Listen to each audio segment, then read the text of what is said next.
నిన్న గుడివాడలో అక్కడి స్థానిక జెడ్పీటీసీ ఒక బీసీ మహిళ, నా సోదరి హారిక, ఈ టీడీపీ సైకోలు కర్రలతో రాళ్లతో దాడి చేసిన ఘటన.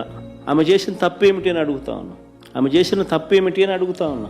ఎందుకు ఆమె మీద దాడి చేశారు? ఎందుకు దుర్భాషలాడారు?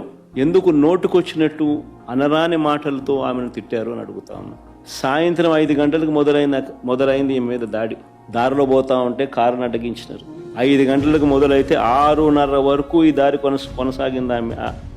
ఆమెను కారులో కూర్చోబెట్టి ఆమె భర్తను కారులో ఉంచి, కారులో ఉండగా తిడుతూ కొడుతూ కారు అద్దాలను ధ్వంసం చేస్తూ.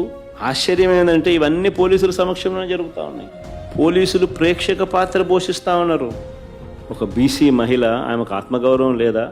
చేతిలో అధికారులు ఉన్నారు కదా అని చెప్పి, అధికారం ఉంది కదా అని చెప్పి చంద్రబాబు నాయుడు గారు ఏం చేస్తూ ఉన్నారు? ఇది సేడిజం కాకపోతే ఏమిటని అడుగుతా ఉన్నా.